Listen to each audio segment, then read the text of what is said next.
Jesusa Tonya, Estenia yodetson we Jesusa Tonya. Ona wate wadokina wana kwadenta. Heno shenska trivutandan ranilan rashata. Jesusa Tonya, Tonya, Jesusa Tonya, Jesusa Tonya. Eyoki king rashe heronya heronyong. Yontong honda dienten jo sensaten haronyong. Wari hunga wakwe tangyan sensatan haronyong. Jesusa Tonya, Tonya. Jesusa Tonya, Jesusa Tonya, Jesusa Tonya. Ça se passait il y a très longtemps. Tellement longtemps que même les arbres ont oublié. Peut-être que l'eau aussi a oublié, et peut-être que la terre aussi a oublié, mais pas moi. Ça se passait dans un endroit froid et aride, dans le Grand Nord.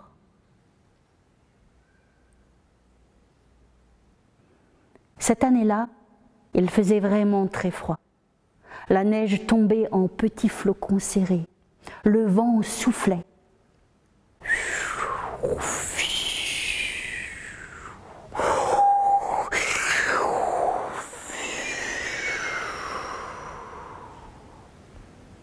Il y avait de grands tas de neige qu'on appelle congères sous les sapins. Et au creux des sapins, il y avait un village de longues maisons, faites d'écorce de bouleau. Et dans chaque maison, les gens criaient famine. Les enfants avaient faim, les femmes pleuraient et les chasseurs rentraient bredouilles.